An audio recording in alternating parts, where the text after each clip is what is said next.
Primero, nos podemos valer del compromiso autonómico, que puede haber incontinencia urinaria, ¿no?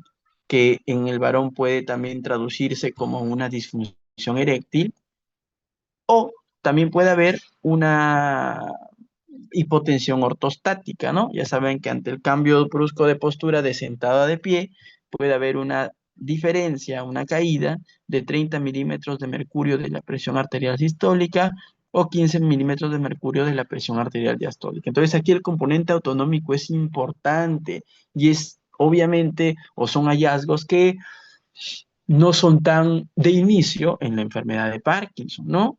Y ahora, ¿y qué más tiene que haber? Un parkinsonismo con pobre respuesta a la levodopa, o sea, no hay una mejoría clínica tras la administración del medicamento, o puede haber un síndrome cerebeloso, ¿no? Entonces, pero ya saben, estos son los criterios diagnósticos de la enfermedad. ¿Qué podemos ver en las imágenes? Podemos ver un signo que se llama el signo de la cruz o el signo del panecillo de Pascua. Miren, al costado tienen ustedes el panecillo de Pascua, ¿no? Así es el panecillo de Pascua. Realmente acá no es muy común, ¿no? Y si nosotros vemos ese signo en las imágenes, ¿cómo lo veríamos? Por ejemplo, donde estoy señalando ahorita con la flecha roja, es un protocolo de resonancia que se llama T2 y esa es la protuberancia, miren, ¿no? Esa es la protuberancia. Y obviamente ven que se forma una X o una cruz en la protuberancia, ¿no? Signo de la cruz o del panecillo de Pascua. De igual forma, ahí también es una resonancia, solo que este es otro protocolo que se llama el protocolo FLAIR o FLAIR, ¿no? En el cual también ustedes pueden ver en la protuberancia cómo se forma el signo de la cruz o del signo del panecillo de Pascua, que es bastante característico de la enfermedad. ¿Qué otro signo puedo ver? Puedo ver una atrofia del puente, ¿no? Miren, ahí hay más signos de la cruz arriba, casos propios, ¿ah? Son casos propios del hospital. Y abajo, ¿qué estamos viendo? Estamos viendo una atrofia del puente, miren, ¿no? En la figura de la flecha o la figura uno, esa es una protuberancia normal. La protuberancia tiene como una panza, miren, ¿no? Ahí. En cambio, el caso 2, si es un paciente que tiene atrofia multisistémica, donde ustedes pueden ver rápidamente que la panza de la protuberancia casi ha desaparecido, ¿no? Es una atrofia pontina o una atrofia protuberancial. ¿Y qué otro signo hay? También miren, ¿no?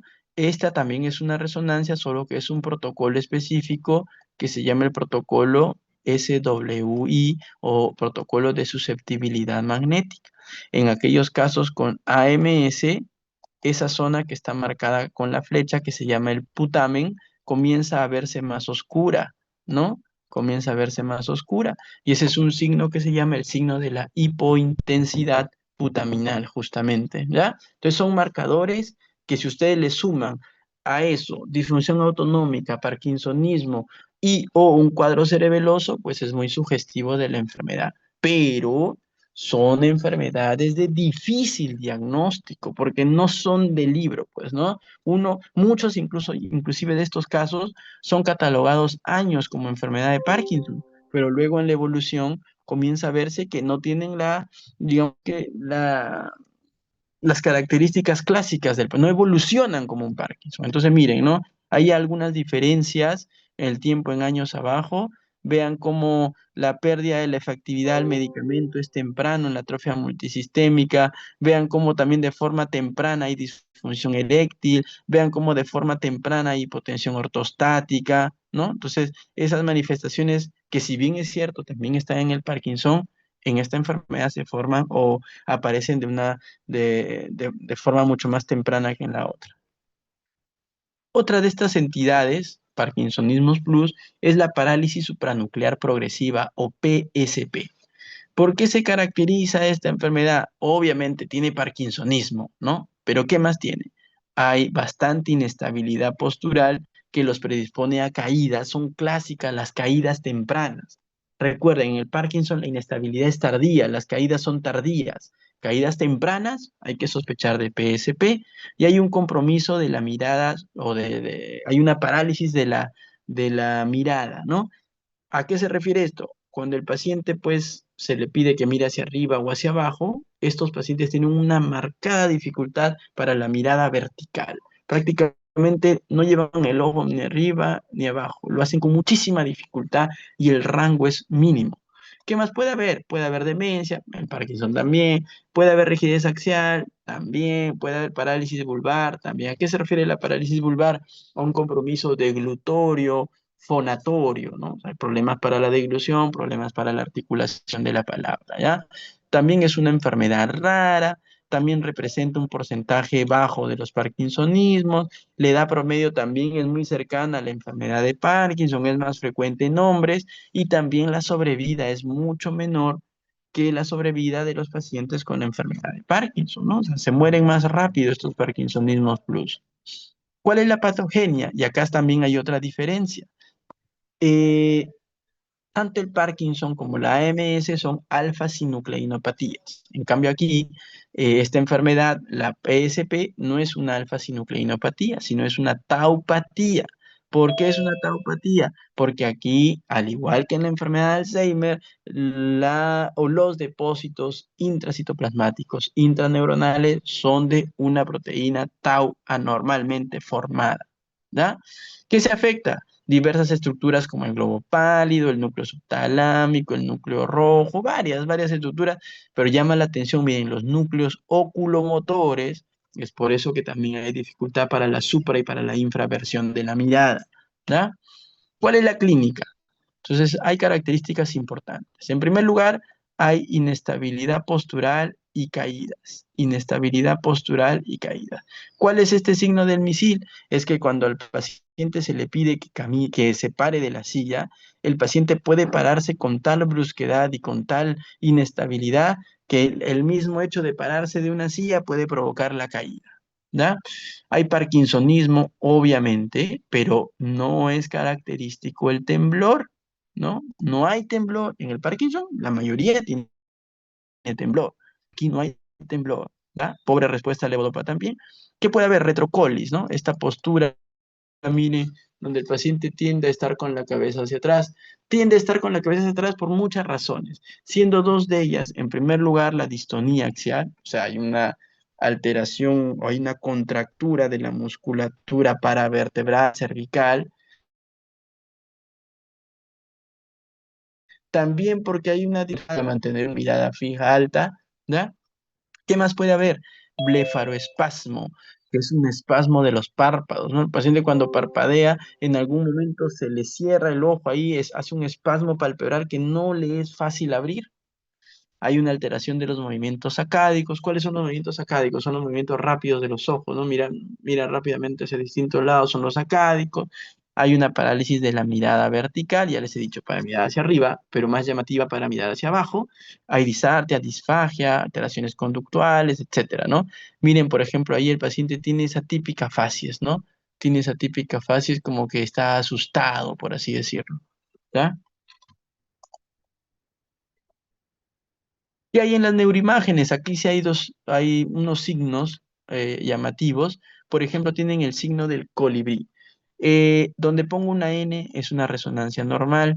Donde pongo PSP es la del paciente con parálisis supranuclear progresiva, ¿no? Entonces, el signo del colibrí lo vemos ¿dónde? Lo vemos a nivel del mesencéfalo, miren, ¿no? Entonces, en los pacientes con parálisis supranuclear progresiva hay una disminución, ojo, hay una disminución del diámetro anteroposterior del mesencéfalo. Es por eso que al ser más delgado el mesencéfalo, donde estoy poniendo la segunda flecha, comparen esos mesencéfalos y su diámetro anteroposterior, es mucho más delgado en los pacientes con PSP y eso hace que si uno lo ve de la forma de la cabeza de un colibrí, ¿no? Pues por eso se llama el signo del colibrí.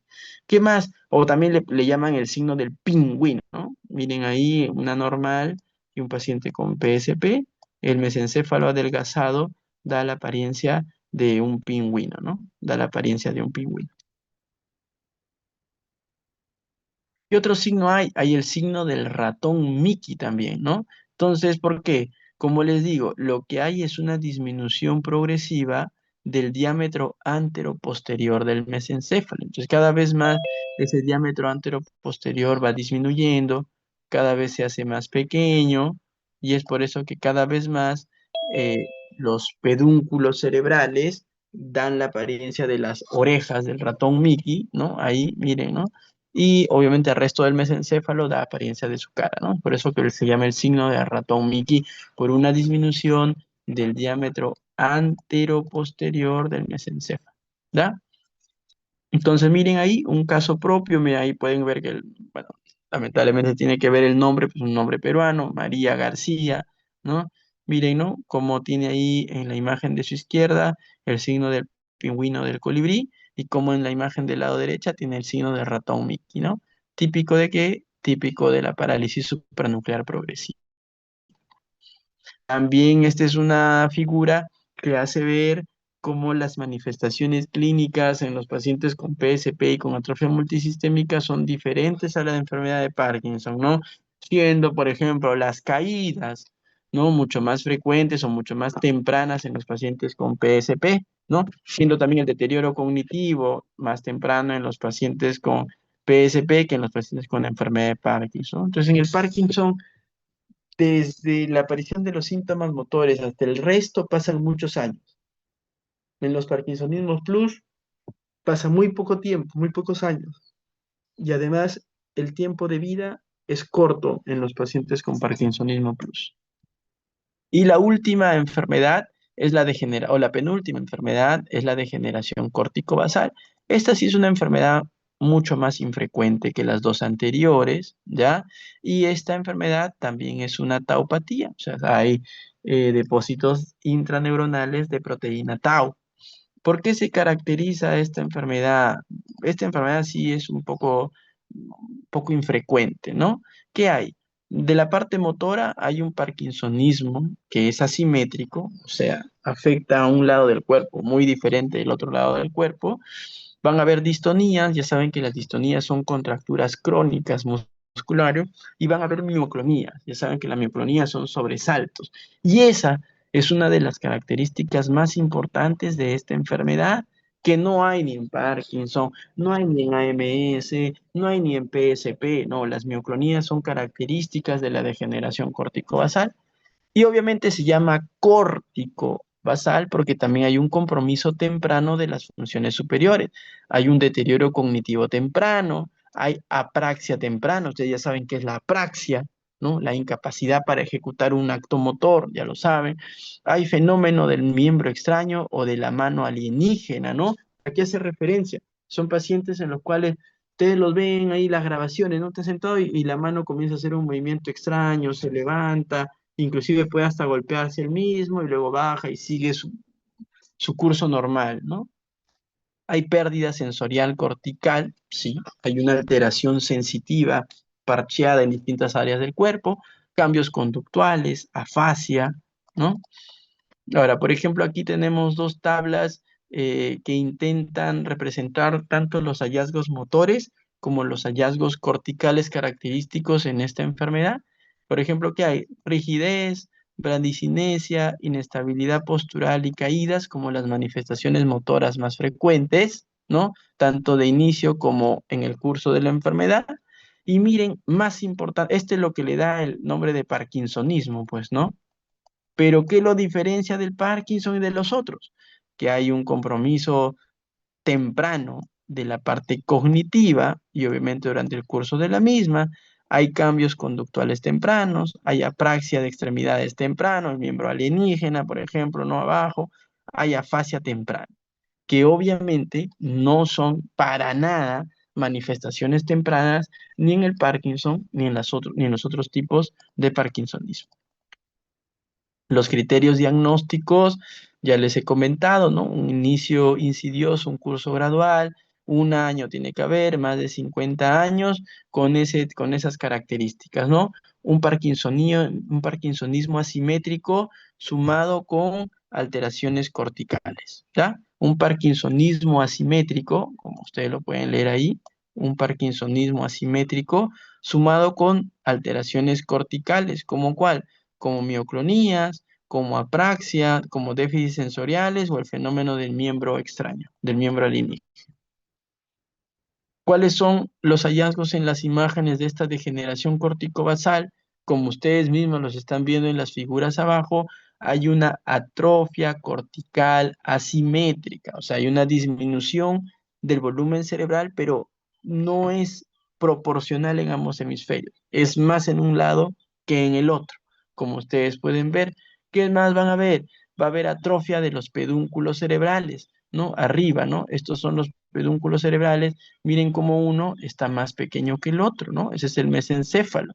¿Qué más van a ver ustedes? En la siguiente figura también va a haber una disminución del volumen del cuerpo calloso. Hay una disminución del volumen del cuerpo calloso. Ven ahí ustedes, ¿no? Y acá está atrofia del segmento medio posterior del cuerpo calloso.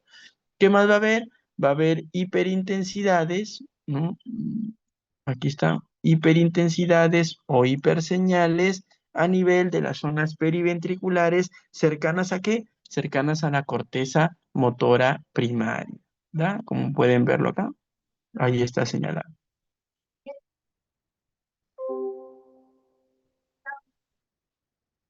Y por último, esta sí es la última, tenemos a la enfermedad por cuerpos de Lewy o conocida como la demencia por cuerpos de Lewy, ¿ya? Entonces, obviamente, si se llama demencia por cuerpos de Lewy, es que las neuronas contienen a los cuerpos de Lewy que sí están llenos de alfa-sinucleína. Entonces, esta es una alfa-sinucleinopatía. ¿Cuáles son los criterios? Ahora, esta enfermedad es muy parecida al Parkinson, solo que tiene dos diferencias básicas de que el deterioro cognitivo y las alucinaciones son tempranas. ¿Y a qué me refiero que son tempranas? Aparecen durante el primer año de la enfermedad. Los pacientes con Parkinson pueden tener alucinaciones visuales, sí. ¿Hacen deterioro cognitivo? Sí. Pero no es temprano, no son tempranas. Las hacen por lo menos después del año o mucho más de la enfermedad, ¿ya? Eso es lo que lo diferencia de Parkinson, ¿ya? Entonces no se olviden. Tienen acá, miren, demencia, síntomas motores. En la enfermedad de Parkinson aparece por lo menos un año después. En la enfermedad por cuerpos de Lewy, tanto la demencia como las alucinaciones, y la demencia suele ser fluctuante, aparecen casi a la par o inclusive pueden aparecer antes que las manifestaciones motoras del parkinsonismo. ¿Ya? ¿Qué tenemos en las imágenes de estos pacientes? Que hay una, digamos, que atrofia selectiva, hay una atrofia selectiva de una zona que se llama la ínsula, que es donde están señalando las flechas, ¿no? Hay una atrofia selectiva insular, con preservación de quién? Del hipocampo. Entonces recuerden, mire, este es el hipocampo, lo que estoy señalando en rojo. Recuerden que ese hipocampo se atrofia en el Alzheimer. Entonces estos son pacientes con demencia, con hipocampo normal y con alucinaciones. No piensen en Alzheimer, piensen en una demencia por cuerpos de Lewy, ¿ya? Y entonces, ya para terminar, ¿a qué tenemos que tenerle o prestarle especial atención cuando vemos un paciente con un parkinsonismo? Al inicio agudo, no es Parkinson. Progresión rápida a la simetría, no es Parkinson. Alteración precoz del equilibrio, inestabilidad, no es Parkinson. Alteración de los movimientos oculares, principalmente a la supra o a la infraversión de la mirada, no es Parkinson. Difusión autonómica, no es Parkinson. Ronquidos o respirar, no es Parkinson. Mioclonías, no es Parkinson. Compromiso cognitivo, ya saben. Si tienen que ponerle un nombre, por ejemplo, alteración precoz del equilibrio, PSP, ¿no? PSP, caídas tempranas. Alteración de los medios oculares, PSP. Disfunción autonómica, AMS, ¿no? AMS. Ronquidos o respirar ruidoso, en realidad eso sí puede estar en ambos, AMS o PSP. Mioclonías, degeneración córtico-basal. Compromiso cognitivo precoz, degeneración córtico-basal o demencia por cuerpos de Lewy, ¿no? Incoordinación o una ataxia cerebelosa, AMS, ¿no? Entonces, como verán, los que están señalados ahí son características que de forma temprana no le corresponden al Parkinson, sino que pueden estar acompañando alguna de las otras enfermedades, ¿ya? Muy bien, entonces ya saben, si veo un parkinsonismo con alguna de las banderas rojas, pienso en un parkinsonismo atípico. Si no hay banderas rojas, lo más probable es que sea Parkinson, pero la palabra final la tendrá la evolución de la enfermedad, ¿ya? La palabra final la tendrá la evolución de la enfermedad. Eso es todo. Muchas gracias. Le voy a mandar yo las diapositivas al delegado y vamos a avanzar. No sé si tienen alguna pregunta. Si no tienen ninguna pregunta, por favor, pueden colocar presente para poder contar su asistencia. Muchas gracias.